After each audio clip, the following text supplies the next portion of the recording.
Hello and welcome to Margate Beach in Kent, and the David Icke Connector video cast looking out towards the European mainland across the channel.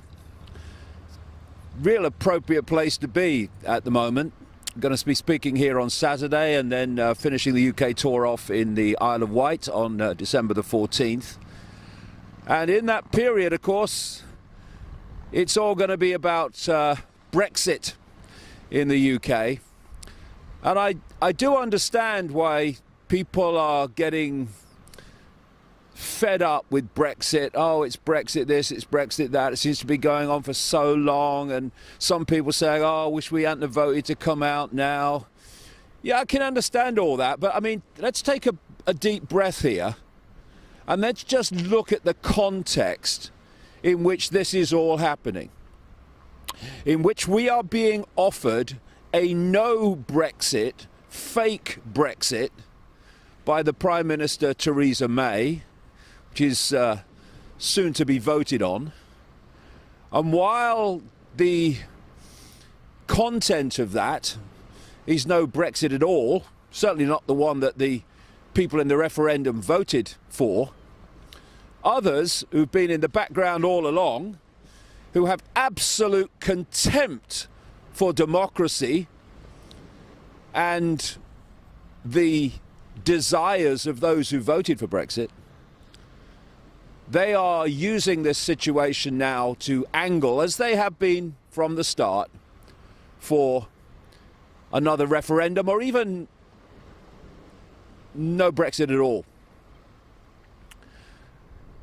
And about an hour after the referendum vote was announced, I put on the internet, obviously this is great, but also this is just the start, because they ain't gonna go quietly.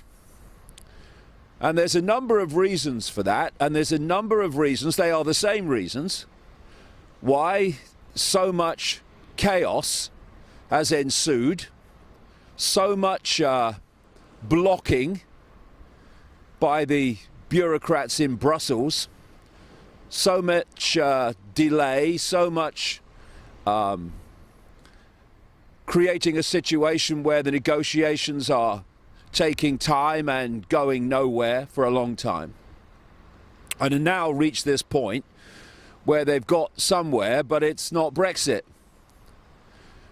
And those reasons are that the European Union can be charted back at least to the 1920s, as I've done in my books.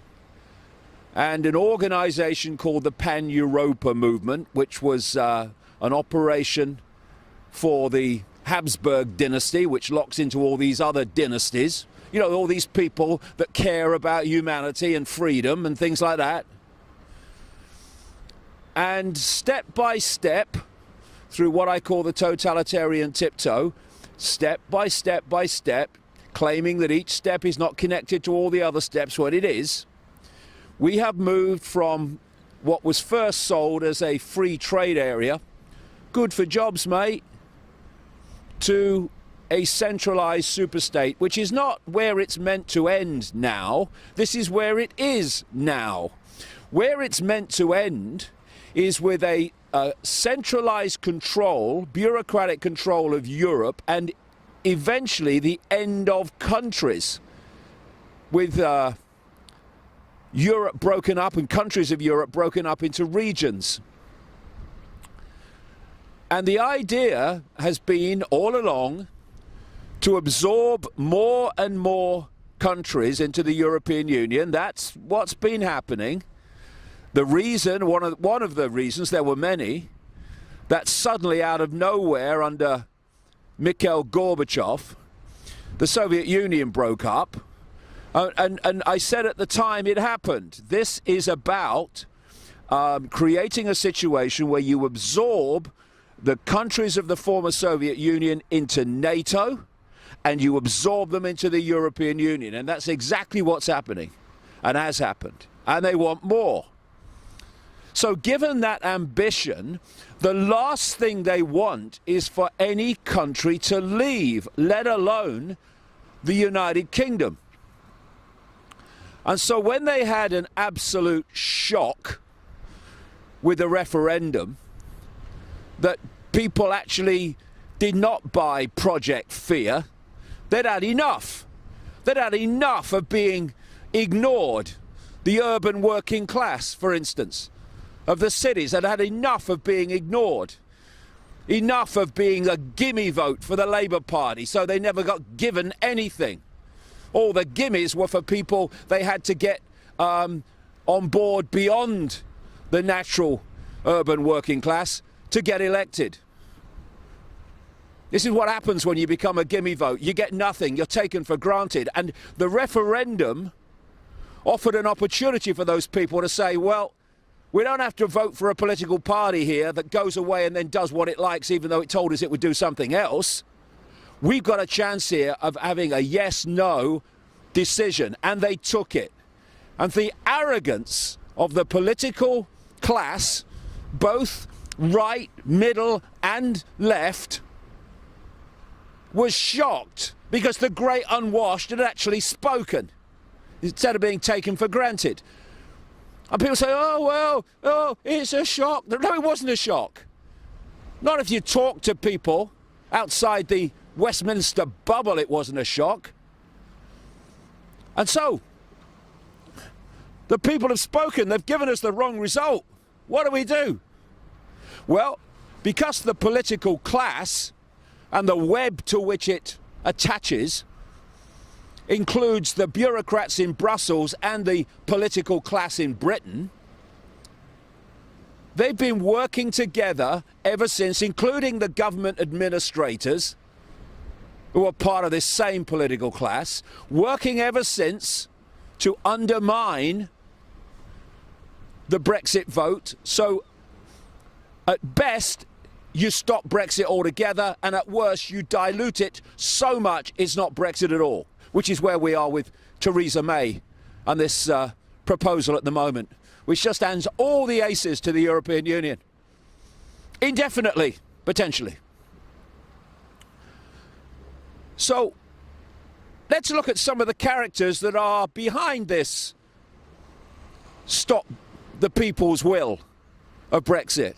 Tony bloody Blair, a war criminal, a man who lied about weapons of mass destruction to justify an invasion of Iraq that has proved to be a humanitarian and social and human catastrophe. Anyone want to be on the same side as him?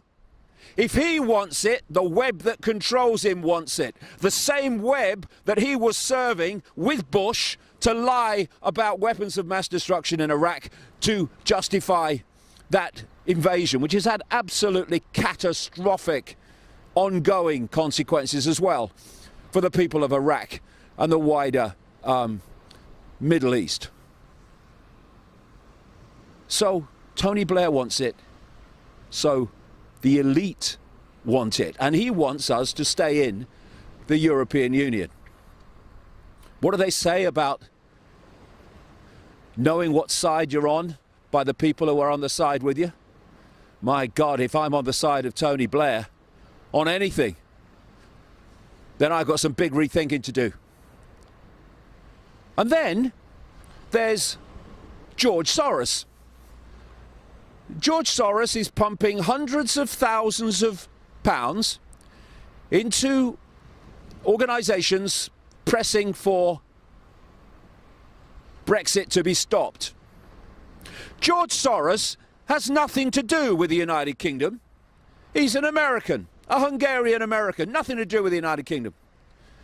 And yet he is using his money, as he does to the tune of tens of billions of dollars, manipulating political situations and countries in North America, in Europe and further afield. He's using his money here to try to overturn the democratic vote of the British people in the referendum. So, anyone want to be on his side? Someone who has said publicly, I don't care about or look at the social consequences of what I do. I'm there to make money.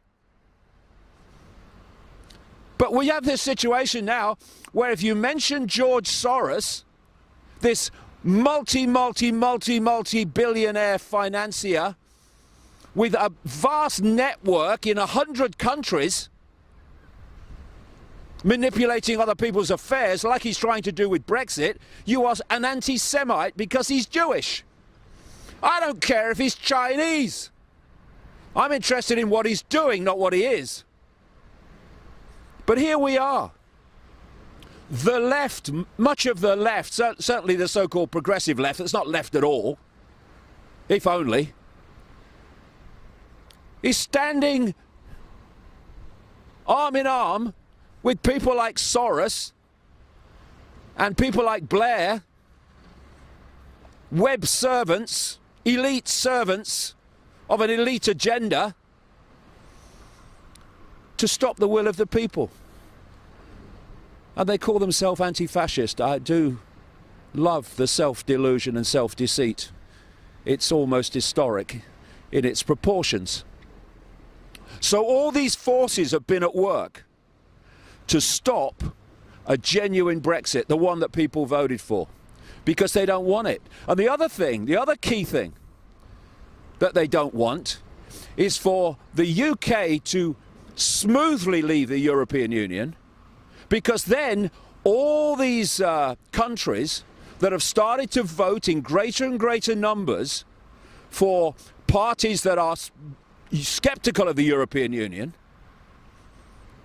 they don't want them to see a smooth UK Brexit, because that will encourage other countries in Europe to do the same and say, hold on a minute, we're being dictated to by dark suit bureaucrats we can't even name, at least one of whom is pissed by lunchtime. What are we doing, having our country externally controlled by these people? And who controls them? That's the next question, which can be answered. And so this chaos and upheaval that's going on is not by accident, but by design. They want it as chaotic as possible. They want Britain to have the worst deal as possible, to be put in the worst situation as possible. And there's people in Britain that are working towards that, in league with the bureaucrats in Brussels and those who control the bureaucrats in Brussels. And I do look at the Labour Party. We have a leader of the Labour Party in Jeremy Corbyn, who I have respect for in some areas, but he's spent most of his political career criticising the European Union, arguing against the European Union, and then goes through the referendum half-heartedly supporting it and supporting staying in. And now they're all in this game going on, playing politics with Brexit. And I ask this question, people talk about the new politics. Here's a new politics. How about people stand for what they believe in, irrespective of what their party believes or is pressured by whips to believe, but just stand for what you believe in as an individual. And this individual stands for what they believe in. Instead of thinking, oh, I've got to bring the party with me, therefore I've got to stand for things I don't really stand for. This is the old politics, the tired politics, the whip politics, the we must think as a party politics, when we should be speaking and thinking as individuals, standing for what we believe in. The rest of the Labour Party, or much of it, certainly the Parliamentary Party, not the wider party probably, but the Parliamentary Party is against Brexit, and I'm the leader. Well, okay, fair enough, be against it. But I can't argue for something or against something that I don't believe in. So I'm going to follow how I feel. This would be the new politics, where when someone opened their mouth, you knew that what they were saying was what they actually believed. And This is what happens with the old politics. You get into a situation like this of utter chaos, where people are playing politics and saying what they think is politically expedient in the moment instead of doing what they really believe. And the Labour Party was created to represent the overwhelmingly urban working class that was being crushed and crucified by the elite. And now, so much of the Labour Party is the bloody elite. And they've shown that in the way they've played politics on Brexit. But it's the same with all of them. It's a mess because it's meant to be a mess. It's not meant to be simple. And the real goal is to stop it happening altogether. And we, the people, have to not accept that.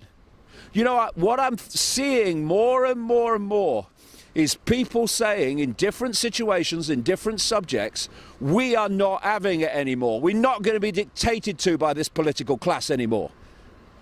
And Brexit is a wonderful opportunity to say, we have spoken, we've had a democratic vote, this is how it's gone, and this is how it's going to go. And no cabal and politics playing political class in Westminster is going to stop it. And certainly no dark suit bureaucrats in Brussels who have no thought, no desire to make the UK a better place, but to make it more and more controlled by this central cabal that is the European Union. The people spoke, and we must not let them get away with anything less than delivering what the people spoke about. Brexit, meaning Brexit.